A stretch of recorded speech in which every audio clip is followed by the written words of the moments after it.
So I'm down on the carpet for today's video. Don't worry, I haven't had some horrific fall. I just thought it'd be better for this video because I'm sat next to a big pile of plastic goodness. I thought I'd do a video today about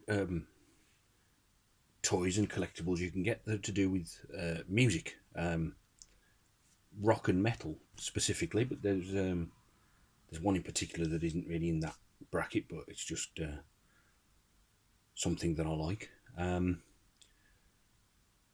got several different collectibles from the realm of music to show you today. We'll start, I think, with my favouriteest band of all, which I know there's people screaming Little Mix at the screen, but no, my favourite band of all time is Metallica, and he's the first. His lead singer and rhythm guitarist, James Hetfield, in pop vinyl form. Now, these are all from the era of the And Justice for All album, with one notable exception, which we'll get to, but that's there's James, with his what we'd probably call his cowardly lion phase. Put him up, put him up. Anyway, so that's him. Then we have Lars Ulrich, the drummer. The much maligned drummer, bless him. Something that is a bit of a shame about this: the Kiss pop vinyls. The drummer in Kiss, the sad little cat man. He actually comes with a drum kit, and I wish Lars would have come with a drum kit. Perhaps that's why he's looking so glum. Oh, never mind, Lars. Then we have Kirk Hammett, lead guitarist, looking a bit like a cavalier or a musketeer or something. That's him. Now, the notable exception is that during this era of the band, they didn't have the bass player that they have now.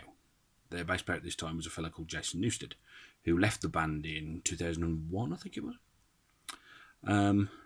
But obviously, they want to include Robert Trujillo as the bass player that they've got now. So, even though it doesn't really fit in with this era of Metallica, they've done Robert Trujillo. And to be honest, even though it looks a bit weird to have him with the And Justice for All guys of Metallica, he's pretty groovy, bless him, look.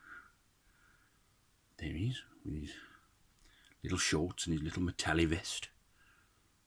And to continue the And Justice for All theme, during the And Justice for All tour in the late 80s, part of their stage set, Metallica had a Justice statue that would, the idea was that it was going to explode at the end of every gig and sort of collapse and what have you. They never really got it to work properly, and instead of the sort of cool name of Lady Justice, it was nicknamed Doris, and Doris she's been ever since. And they've immortalised her in pop vinyl form. So here's Doris.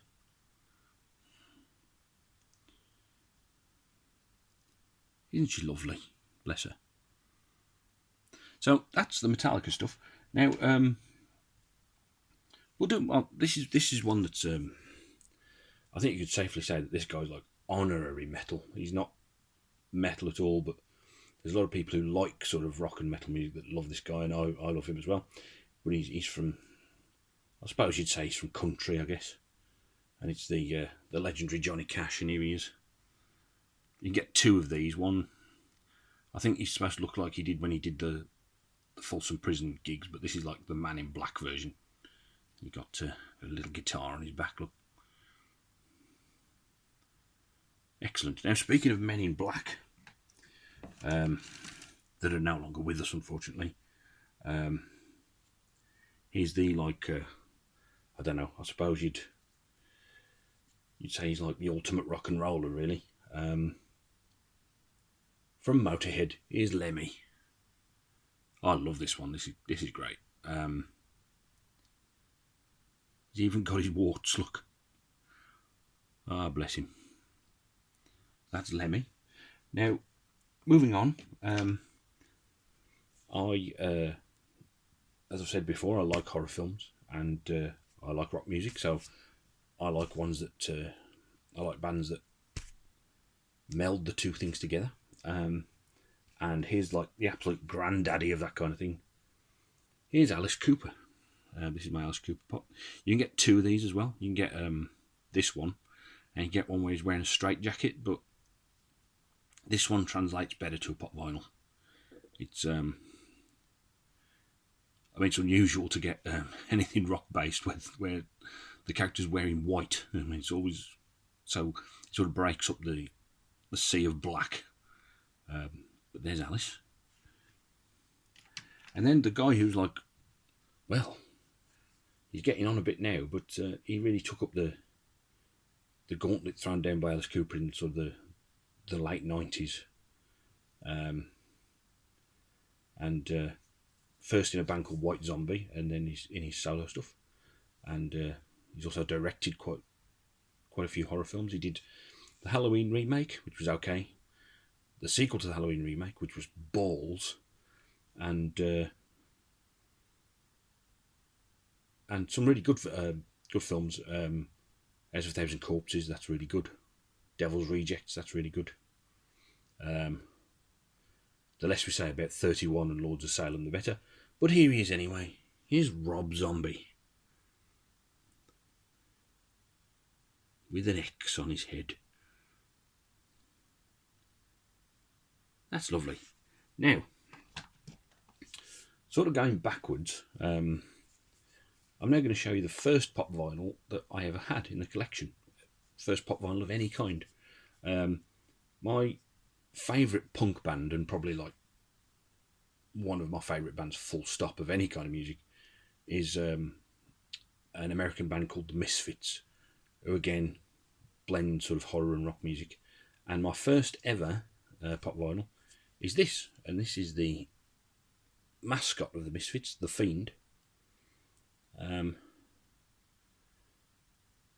I haven't had a look, but apparently this guy's like really expensive now if you want him.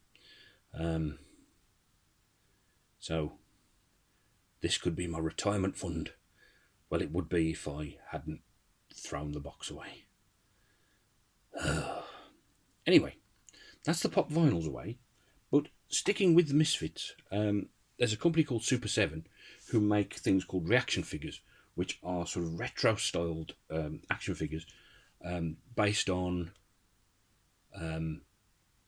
the Kenner action figures of the 70s and early 80s, little 3 3/4 inch figures. So the kind of idea is that what if the people who made those Star Wars figures had licenses to make other stuff that they probably wouldn't have made at the time. So they've made a lot of rock music stuff, they've made a lot of horror stuff.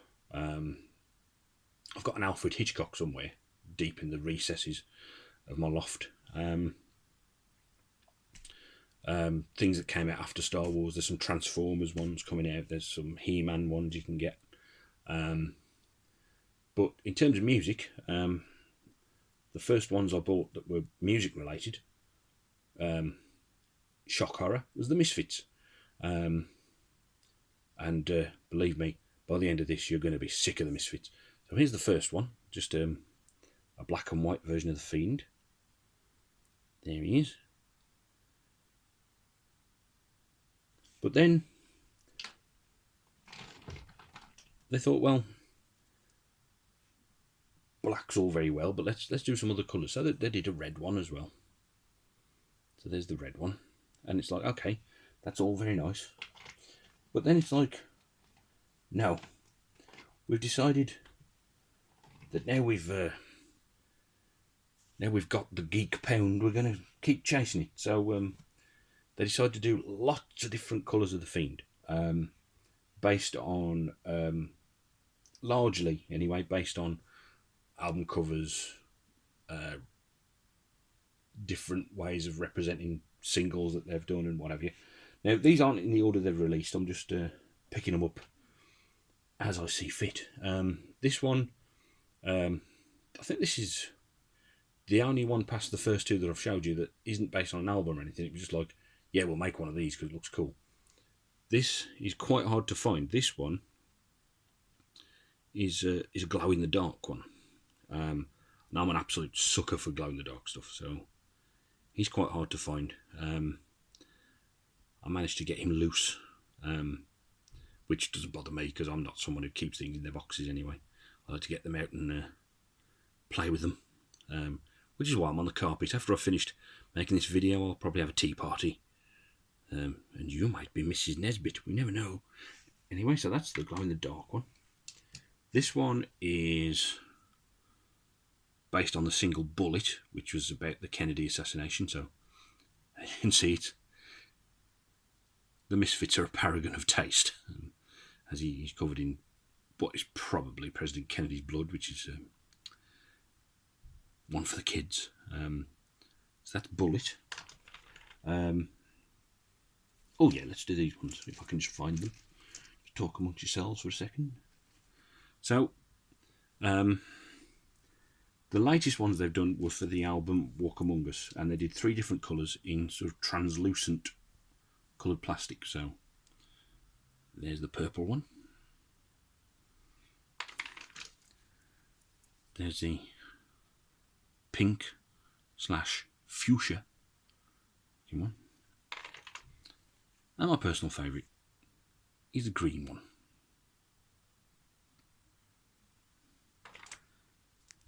Now, next up we've got another translucent one. This is another one of my favourites. This is Halloween.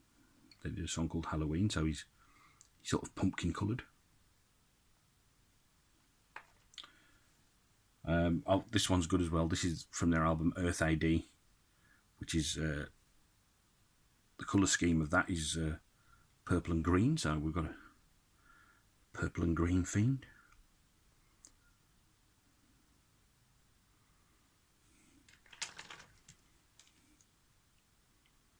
Then there's this one's Horror Business, which was a single.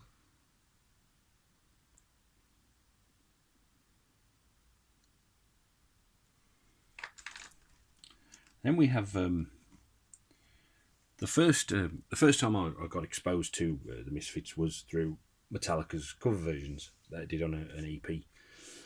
And I really wanted to hear the originals, so I bought a compilation album, and they've done 2 figures based on the art of the compilation album. So this one's Collection 1.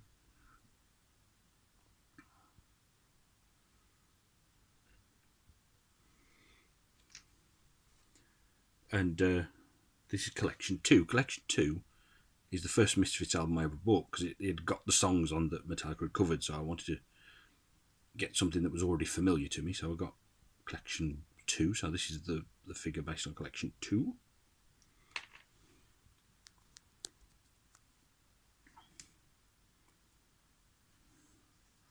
This one is like, well, Matthew, you've already shown us a black one. Well, I have, but it's very subtly. He's got purple hands and a bit of purple on his face. So that was very important. I needed to have that because I don't get it very much. But anyway, there's that one. This is from another compilation album. This is based on Legacy of Brutality.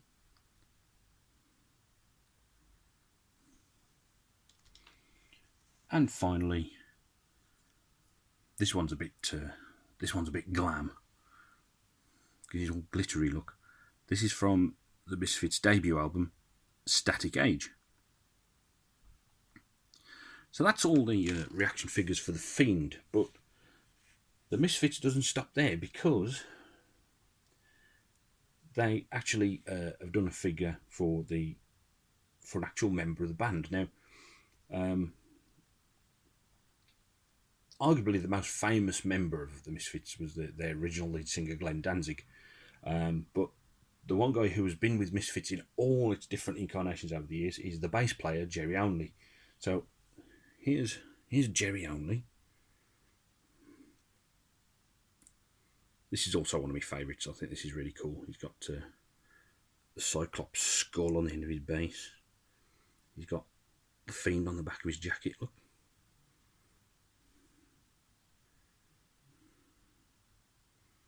So there he is. And because they know I'm a sucker and they can just keep releasing the same figure in different colours, I've got a glow-in-the-dark Jerry.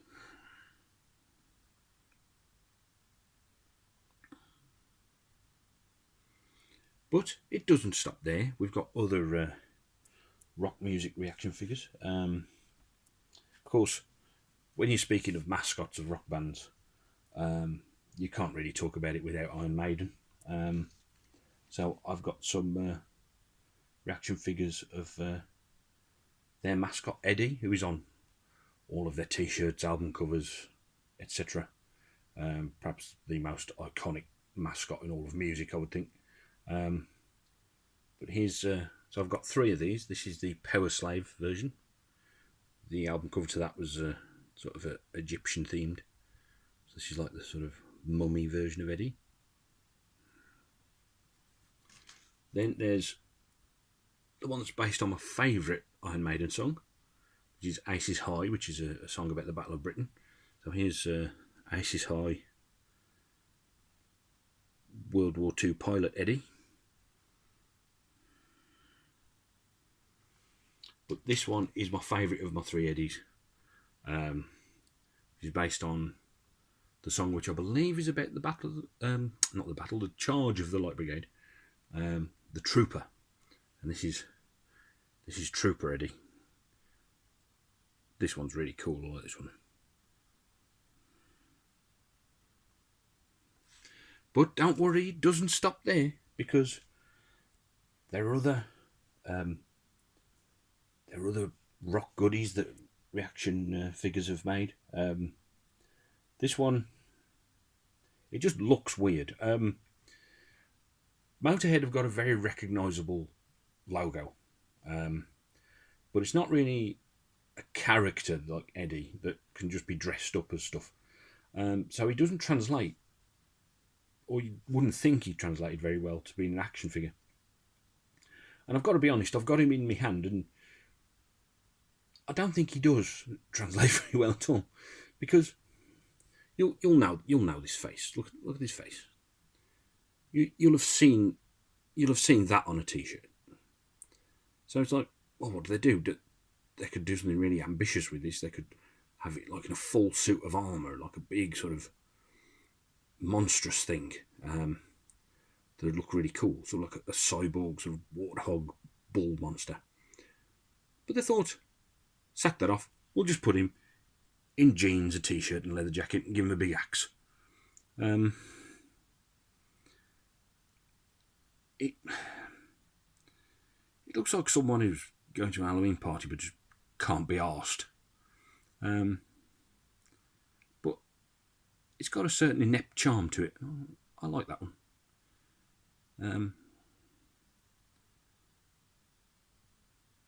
Yeah, let's just give him a big smile. Yeah. And go away. Okay, so next up we have Slayer. Now, what could you possibly do for Slayer that isn't a member of the band?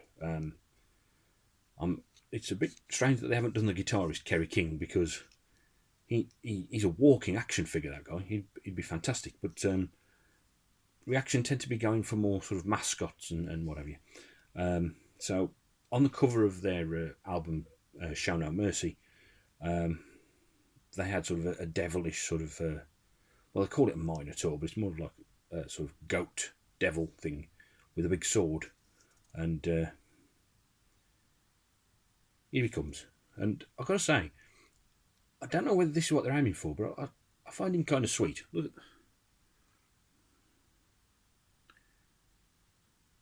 he kind of reminds me of the sort of knockoff He-Man figures that, if you're of a certain age, you'd remember that on market stalls and stuff they'd sell for like £1 each when He-Man made it big. But there he is. Bear. You go away as well now. So finally, I think we'll go a bit niche for our last one. There is a metal band from Denmark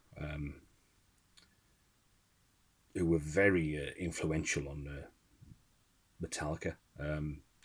Lars Ulrich, the drummer, is from Denmark, so very influential on him. And Merciful Fate are quite a good band in many ways. They've got really good riffs and stuff. But there is, how can I say this? There's an obstacle in the way of people liking Merciful Fate. And that's their lead singer, King Diamond. Not his real name. I'm sure you've all probably heard certain metal vocalists like Bruce Dickinson from Iron Maiden and Rob Halford from Judas Priest, where they get into sort of the operatic level of things and they sort of wail and stuff, and that's not to everybody's cup of tea. But in order to like King Diamond's vocals, which are not even operatic, they are squeaky. They are like ridiculously high pitched. Sometimes only dogs can hear King Diamond, and it's the kind of band where it's like you've really got to like heavy metal to like Merciful Fate. And also, King Diamond is just a completely ridiculous character. So when they said we're going to do a reaction figure of King Diamond, first of all I was like, you're going to do what? And then obviously I was like, where can I get one? And here he is. He's throwing up his little horns. Look at his mad face. Ooh, Satan and that. Ooh, and he's got a lovely mic stand that's made of human bones. Isn't he lovely? And what I like about the caped figures that they do, they've got these like just bits of plastic with holes in. And if anyone had like a Darth Vader or a Obi-Wan Kenobi from the time, from the Star Wars Kenner range, will know that very well. And I like the fact they've done that.